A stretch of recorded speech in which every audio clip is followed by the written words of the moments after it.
Books on line میں خوش آمدید۔ سبسکرائب کیجئے اور بیل آئیکن پر کلک کر کے ہمارے چینل کے لیٹسٹ نوٹیفیکیشنز کو آن کیجئے۔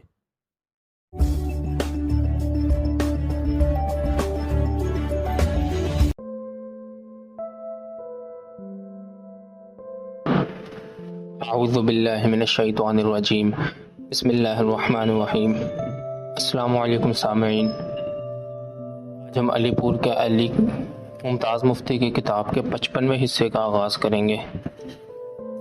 اس وقت ہم اس کتاب کا جو باب پڑھ رہے ہیں اس کا نام ہے سادی۔ آج ہم اس کتاب کا صفحہ نمبر 490 سے آغاز کریں گے۔ آئیے شروع کرتے ہیں۔ انصار منصر۔ شام کے وقت جب وہ دفتر پہنچا تو منصر نے اس کی آمد کو خاص اہمیت نہ دی۔ بیٹھیے، وہ بولا، ذرا میں کام ختم کر لوں، سگریٹ پیجیے۔ اس نے پیکٹ ایلی کی طرف بڑھا دیا اور یوں کام میں منہمک ہو گیا جیسے اسے خصوصی طور پر بلایا ہی نہ گیا ہو۔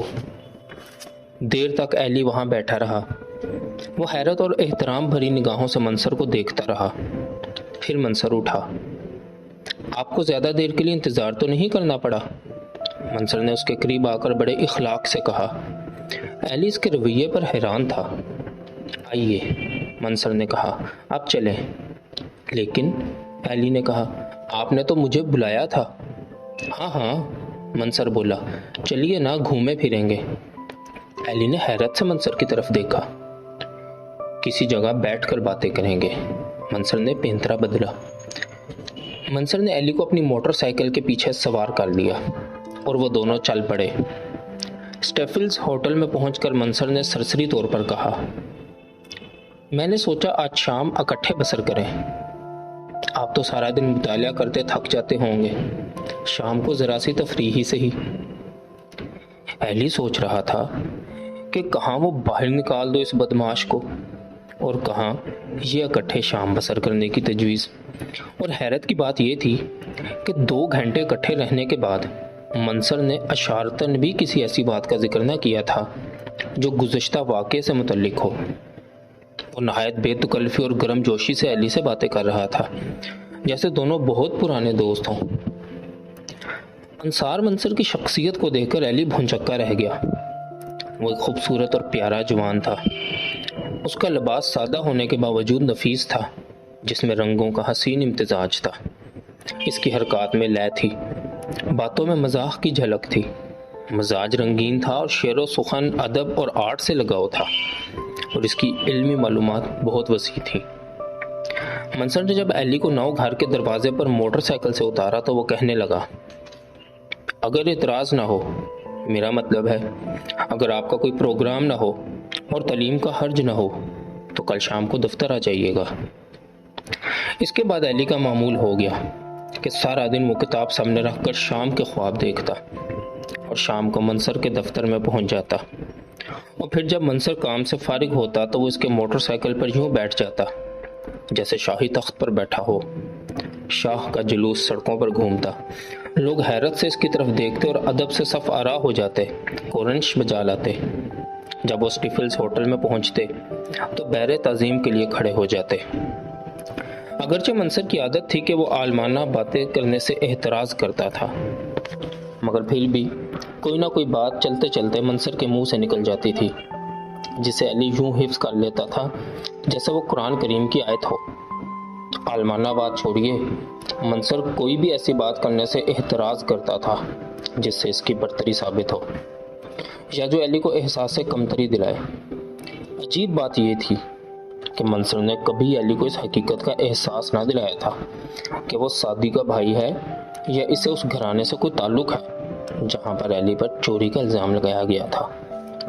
منصر نے اس دوران میں التزاماً اپنے گھر کے متعلق صرف ایک بات کی تھی، اور وہ بھی سرسری طور پر کہنے لگا، الیاس صاحب، آپ سفید منزل کی طرف کبھی نہ جائیے گا ورنہ بڑی قباحتیں اور پیچیدگیاں پیدا ہو جائیں گی، اور ممکن ہے۔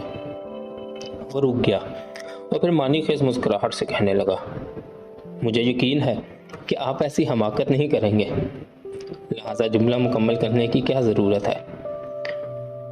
اس کے علاوہ ایک روز انجانے میں منصر کے منہ سے گھر کی بات نکل گئی تھی، جس سے ظاہر ہوتا تھا کہ سعدی بیمار ہے اور کسی اسپیشلسٹ کے زیر علاج ہے۔ اس پر ایلی چونکا تھا۔ اس کا جی چاہتا تھا کہ منصر سے پوچھے کہ اسے کیا تکلیف ہے اور اب کیا حال ہے، لیکن منصر نے موضوع بدل دیا تھا اور ایلی میں پوچھنے کی جرت نہ ہوئی تھی۔ پھر کچھ دیر کے بعد وہ منصر میں اس حد تک جذب ہو کر رہ گیا تھا کہ وہ یہ بھول ہی چکا تھا کہ سعدی بیمار ہے۔ پھر شام گزارنے کے بعد رات کے 11 بجے جب منصر نے اسے اپنی موٹر سائیکل سے اتارا تھا تو ناؤ گھر کی سیڑھیاں چڑھتے ہوئے دفعتاً ایلی کو یاد آیا تھا کہ سعدی بیمار ہے۔ وہ تڑپ کر مڑا تھا کہ منصر سے پوچھے۔ منصر جا چکا تھا۔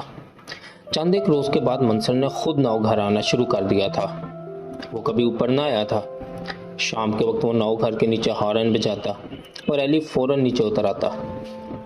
روز موٹر سائیکل کو ناؤ گھر آتے دیکھ کر بھا، جا اور پال حیرانی سے ایلی کی طرف دیکھتے تھے، اور جمال تو اسے دیکھ کر یوں کھل جاتا جیسے خربوزہ مٹھاس کی وجہ سے پھٹ جاتا ہے۔ یار ایلی، تم کمال ہو، وہ چلاتا۔ یار تم تو منزل تک پہنچ کر رہے۔ اب کیا ہے، اب تو سب رام ہو گئے ہیں، کیوں؟ لیکن ایلی نہ جانے کیا ہوا تھا، وہ جمال سے اجتناب کرنے لگا تھا۔ اس کی وجہ صرف یہ تھی کہ جمال کے روبرو ایلی احساس جرم محسوس کرتا تھا، جیسے اس نے جمال کے سفید رنگ اور سنہرے بالوں کو اپنے مفاد کے لیے استعمال کیا ہو، جیسے اس نے شکار کرنے کے لیے سنہرے بالوں کا دانہ پھینکا ہو۔ اسی وجہ سے وہ اس سے زیادہ بات نہ کرتا، بلکہ کوشش کرتا کہ اس کی بات کاٹ دے۔ نیم چھتی سے نیچے تو ایلی جاتا ہی نہ تھا۔